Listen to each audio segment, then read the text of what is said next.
Welcome to the weekly deep dive. If you're anything like me, you probably feel like the amount of information coming at us right now is overwhelming. Between the AI breakthroughs, the stock market swings, crypto, and the general economy, I found myself reading endless newsletters and listening to podcasts, but barely retaining any of it. I was consuming information piecemeal and missing the bigger picture of how it all connects together.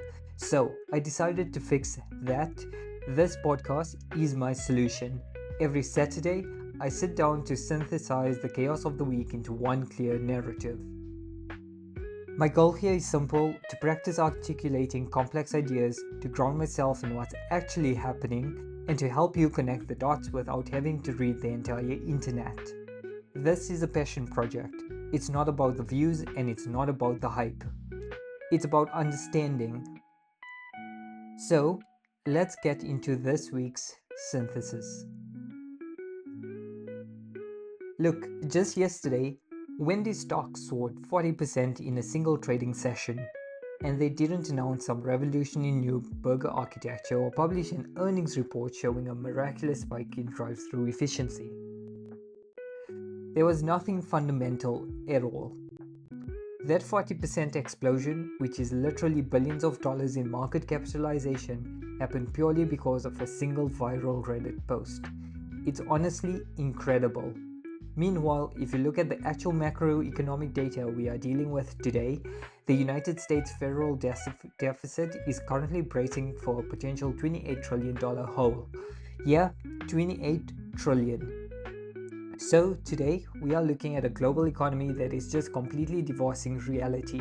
And if you are listening to this right now and you're checking your 401k, seeing those record highs, you might be wondering why you should even care about the difference between surface level stock market memes and the actual tectonic plates shifting beneath the global landscape. Well, you see, you need to care because the disconnect is really the defining characteristic of June 2026. What we are looking at across this massive stack of intelligence today, pulling from a bunch of sources, is an environment where extreme retail mania is just entirely masking profound structural fragility. Let's actually bypass the usual dry macroeconomic theories about bond yields for a second and jump straight into the texture of the market. Because we need to look at the sheer weirdness of what is happening right now to understand the psychology at play, the Wendy's anomaly is just one thread. Look at what is happening over in South Korea right now with margin accounts. According to the Financial Times report in our dossier, we are seeing a massive surge in Asian teenagers actively open leverage margin accounts. They are borrowing money to basically YOLO into American AI stocks. Now, the word margin gets thrown around a lot, so let me explain the actual mechanics of a teenager leveraging a portfolio. A margin account essentially means you are using your existing cash or stock as collateral to borrow money from your broker to buy even more stock. If you have $10,000, the broker might lend you another $10,000, just giving you $20,000 of total purchasing power. The upside is amplified, but so is the downside, and it's absolute. If the value of those AI stocks drop by a certain percentage, the broker issues what's called a margin call. They demand you deposit more cash immediately, and if you can't, they automatically liquidate your entire portfolio at the worst possible time just to cover their loan. It's basically a forced selling mechanism built right into the foundation of the market. And we have teenagers, people with presumably zero systemic financial safety net, triggering these mechanisms en masse. It is a distinct echo of the late 1920s credit-fueled speculation, specifically those old stories of shoeshine boys giving stock tips. When you have demographics with basically zero historic risk tolerance, borrowing capital to chase a technological paradigm shift, you are observing peak speculative behavior. One of the analysis notes that margin account balances broadly exceeded $1.2 trillion at the end of 2025. The market has completely lost its fear of risk, conditioned to believe that every dip will just be aggressively bought by central banks or corporate buybacks. But the irony here is that while these teenagers are taking on maximum financial risk to buy into the AI revolution, the actual development of the technology is being bottlenecked by incredibly petty human dynamics. A Wired report included in our intel highlights the situation in Washington, D.C. right now involving Anthropic. The newest frontier AI model, internally called Fable, is completely frozen on ice due to an executive order. And the Trump administration is reportedly refusing to negotiate the unfreezing of this model with Anthropic CEO Dario Amodei today. The reason is wild. Instead, they only want to deal with his co-founder Tom Brown, because quote, Brown is not being a weirdo like Dario and can actually engage. The specific detail is far more than just political gossip. It is a critical variable in global infrastructure development. Trillion-dollar compute clusters and the literal pace of global artificial intelligence advancement are currently being bottlenecked by interpersonal boardroom dynamics and the power friction in DC. The resolution of that model freeze essentially dictates the timeline for massive downstream investments across the entire sector.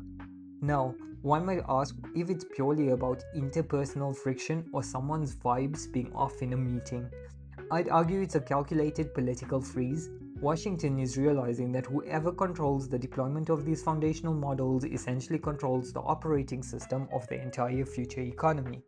They are using any excuse they can find, even social awkwardness, to assert dominance over Silicon Valley. The executive branch is demonstrating that despite the immense wealth and computational power of the tech sector, the state still holds the ultimate monopoly on regulatory violence. You simply can't outcode a federal injunction. By sidelining a CEO over weirdness, they are effectively saying that technological supremacy does not exempt you from political submission. So, while the state and Silicon Valley fight over the control of these massive models, consumer behavior regarding AI is evolving in a completely bizarre direction. There's this experiment detailed in our sources about a media company that completely cloned a newsletter writer for an Instagram account. They used tools like HeyGen for the visual avatar and 11 Labs for the voice, fed this clone the writer's previous work, and openly ran the account hosted entirely by the synthetic avatar. They didn't hide it at all, they put it right in the bio. The audience was completely in on the joke, and yet this account still gained 200,000 followers in a year. This signals a complete bifurcation in consumer demand, what we can call the death of the middle. Take a mid-sized digital advertising agency, for example. Their traditional value proposition is basically synthesizing information, doing some basic copywriting, and then formatting campaigns, functioning as a middleman. But the consumer in 2026 is demonstrating that they will only accept two extremes. On one side, they will happily consume pure, self-aware, AI-generated content, what we affectionately called AI slop, because it is frictionless, highly targeted, and instantaneous. They know the Instagram clone isn't real, but it delivers the information efficiently, so they don't care. On the other side of the spectrum, consumers are demanding hyper-authentic, deeply human, artisanal brands that they profoundly trust. They actually want the imperfections of a real human being. So, that mid-sized ad agency is basically dead because it is neither frictionless enough to compete with the AI clone nor authentic enough to command a premium. It's just mediocre. Anything mediocre that tries to pass as human but lacks genuine, irreplaceable authenticity is going to be systemically eradicated from the economy. The market will simply no longer subsidize the middle. So, if we step back and look at these four threads, the fast food meme rally, the leveraged teenagers in Korea, DC freezing AI over personal clashes, and the death of the middleman, they seem like chaotic surface events. But how do they connect to the actual structural shifts happening beneath the global economy? The overarching thesis synthesizing all of this is a massive generational transition. The global economy is attempting to fundamentally move from the forever war macroeconomic model to what we can call the stability and digital control grid model. For the last several decades, the military-industrial complex thrived on a very specific type of managed chaos where the product itself was geopolitical friction. A low intensity, persistent state of war generates continuous demand for weapons contracts and justifies the perpetual expansion of massive federal defense budgets. And critically, every destroyed piece of infrastructure in a foreign theater becomes a highly lucrative reconstruction contract for the domestic engineering firm later on. It is a cyclical profit machine fueled entirely by instability, and historically, the major banks and private equity firms were perfectly structured to finance and profit from this exact cycle. But our deep dive dossier is telling us there is a new rising power player on the board right now, and they are inherently incompatible with that old model. I'm talking about the tech industrial complex. This encompasses the massive cloud providers, the AI foundational model developers, and the entire semiconductor supply chain. The vital realization here is that the tech industrial complex requires the exact opposite environmental conditions to thrive compared to the military industrial complex. Now, some might argue that the tech sector absolutely loves defense spending. I mean, look at companies building autonomous drone swarms or doing predictive targeting. But there is actually edge case, specialized defense tech. The base layer of the tech industrial complex is the global AI foundational grid, the physical data centers. You cannot build a multi-trillion-dollar network of 5 gigawatt data centers in a world that is fundamentally unstable. Building the core infrastructure of artificial intelligence requires absolute macroeconomic predictability. You can't turn a frontier AI model if your power grid is constantly being targeted by drones or if their supply chain is embargoed, right? AI requires highly predictable energy markets because training these models consumes power on the scale of small nations. It requires flawlessly secure shipping lanes for hyper-fragile semiconductor supply chains that stretch from Taiwan to the Netherlands all the way to California. And it requires incredibly stable capital markets with predictable interest rates to fund these multi-billion-dollar infrastructure projects.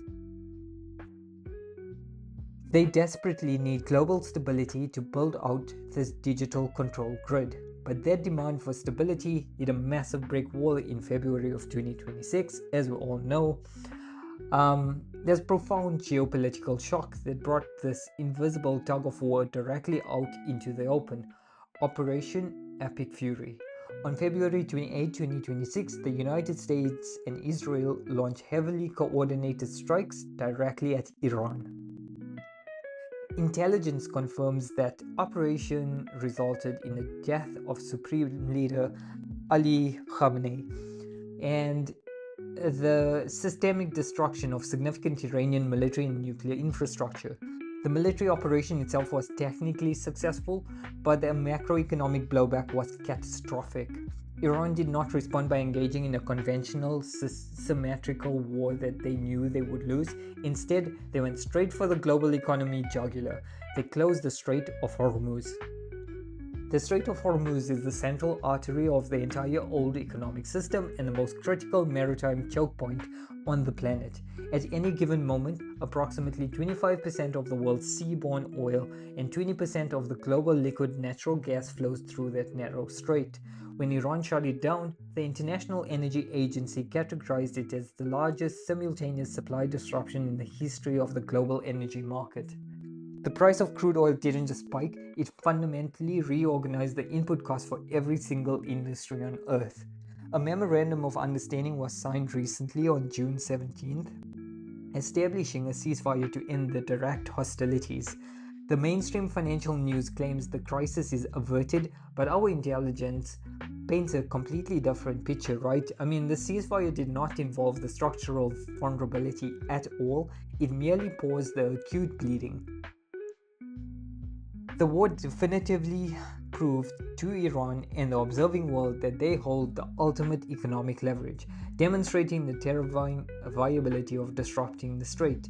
They know they can pull the plug anytime. The tech industrial complex and Wall Street are desperately trying to pivot the Middle East back towards stability so they can continue building the AI grid. But the ceasefire is incredibly fragile.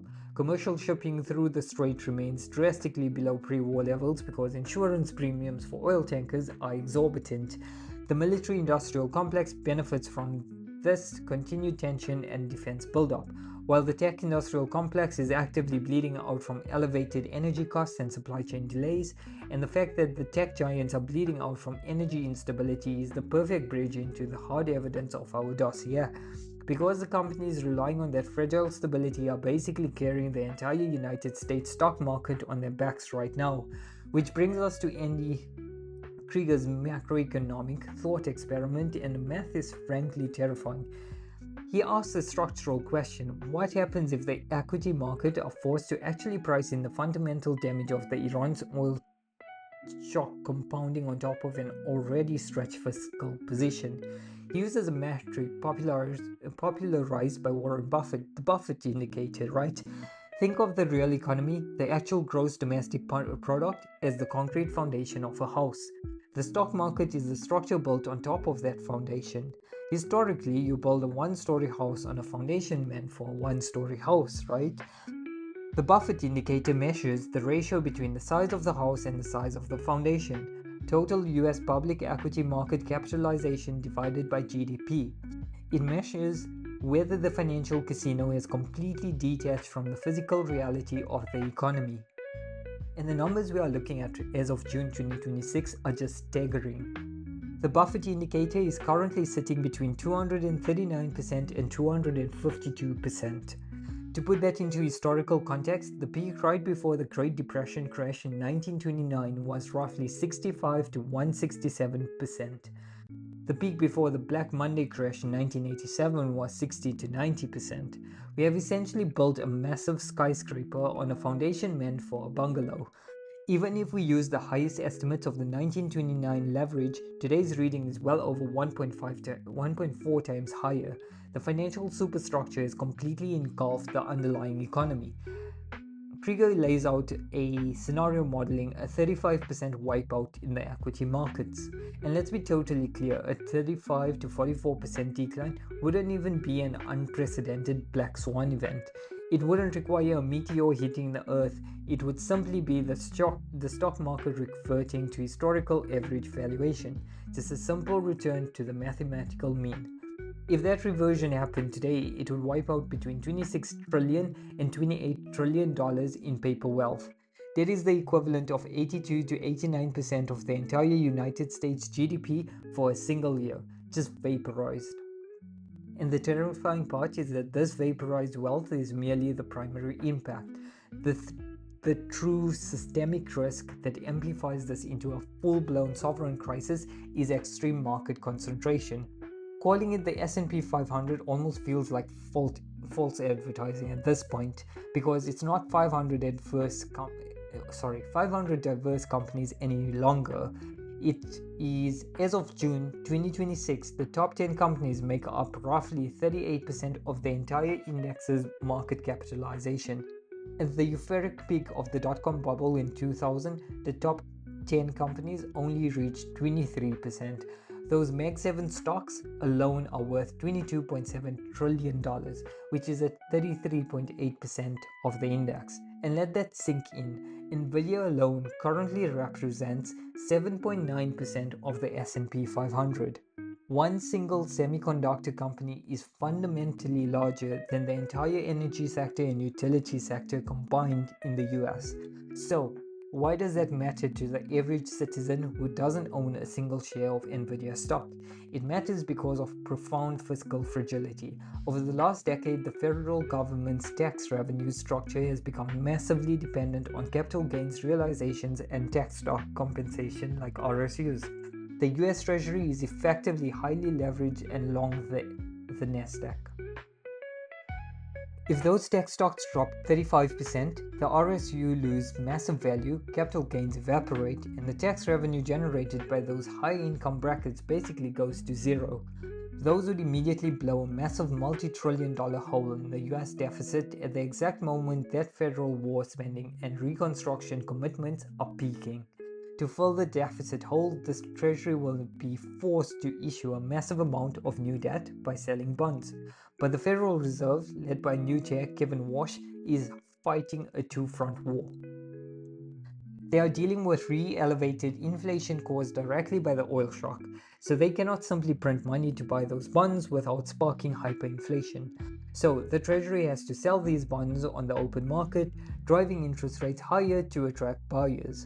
Higher government bond yields immediately translate into higher mortgage rates for consumers, higher borrowing costs for small businesses, and a severe economic contraction. The safety net that existed for the last 15 years is entirely gone. Now, some might argue that the market was incredibly concentrated in the past, like around the year 1900 with the railroad monopolies. Kger addresses this, noting that while we have always had giants, we have not always had total sector uniformity. In 1900, those top companies were diversified across banking, railroads, oil, steel, and tobacco, relying on different input costs and demographics. Today, 9 of the top 10 companies in the S&P 500 are making the exact same structural bet on AI and technology infrastructure. Berkshire Hathaway is the only anomaly in the top 10. If there is a shock to AI expectations, it hits the entire foundation of the market simultaneously. The diversification that index investors believe they have is a mathematical illusion dictated entirely by a single technological arms race. To understand why these tech companies are carrying the economy, we need to demystify 3 critical concepts from the intelligence about sources about this ruthless AI war. Term number 1 is a distillation attack. This isn't a traditional hack of guessing a password or breaching a server. It is vastly more sophisticated. Anthropic recently flagged to the Senate Banking Committee the largest known distillation attack ever conducted, perpetrated by entities linked to Alibaba. Instead of trying to steal raw code, the attackers used Anthropic's Claude model exactly how a regular user would, just on a massive automated scale. Alibaba allegedly created nearly 25,000 fraudulent user accounts to query the Claude model 28.8 million times over just a 45-day period. They were executing teacher student model training, taking the weaker Chinese model and then using Claude to generate highly advanced outputs to train their own system. While Anthropic's newest model is frozen in DC, Alibaba is actively siphoning off the intelligence of their current model. It is an intellectual property heist on an unprecedented algorithmic scale. Term number 2 is the equal weight S&P 500 discount, which puts a mathematical value on the market Mirage. In the traditional index, the larger a company's valuation, the more influence it has. But in the equal weight index, every company has an exact equal share of influence. Right now, the equal weight index is trading at roughly a 30% discount to the traditional cap weighted index. The 30% gap is stark mathematical proof that the broader corporate economy is not healthy, sustained entirely by the valuation premiums of a few AI giants. Term number 3, as we discussed, is a Buffett Indicator, showing the casino is completely detached from physical reality at 252%. So, how do the smartest, most capitalized players position their portfolios when the environment is this clouded? Our sources outline a strict investment thesis currently employed by the ultra-wealthy called the barbell strategy. A barbell strategy allocates capital to the 2 extreme ends of the risk spectrum while entirely avoiding the middle. You want absolute safety on one side and highly leveraged infrastructure growth on the other. Looking at Wall Street deal flow, massive sovereign wealth funds are actively partnering with tech industrial complex to fund the physical layer of AI. The major investment banks are forming heavily insulated teams to manage the incoming tidal wave of AI-related IPOs and debt issuances. A glaring example is SpaceX, which has raised a $25 billion debut bond with over $90 billion in institutional demand. They now have a cash pile exceeding $100 billion to dominate space and satellite infrastructure for the new digital control grid. On the defensive side of the barbell, physical commodities are acting as the ultimate vital hedge against inflation and currency debasement. Morton Capital Partners is seeking $500 million for a special purpose vehicle specifically to trade physical commodities impacted by the Super El Nino weather phenomenon. They are betting that extreme weather will disrupt physical supply chains, driving up the value of tangible assets like agriculture futures and energy contracts that cannot be inflated away. On the offensive growth side, the focus is on hyper digital infrastructure, the pickaxes and shovels of the AI gold rush, right? You invest in the physical hardware and compute layer that every model absolutely requires to function. Apple is reportedly instituting a massive 20% price increase across Mac and iPad lines due to severe memory chip shortages, proving how tightly constrained the hardware supply chain is. Furthermore, Micron technology has completely overtaken consumer software giants in market cap, confirming the hardware layer is capturing the value. But navigating the kill zone, the asset trapped in the middle, is just as important. Avoid any business model that functions merely as a digital middleman between a database and an end user. Also, avoid treating today's Magnificent Seven with the same blind faith investors had for the Nifty 50 in the 1970s, before inflation caused those growth stocks to lose 60 to 80% of their value. Within the skill zone, there is a specific canary in the coal mine signaling the systemic liquidity is evaporating, and surprisingly, it's crypto. Bitcoin has hit a multi-year low, dropping below $58,000 despite the AI boom.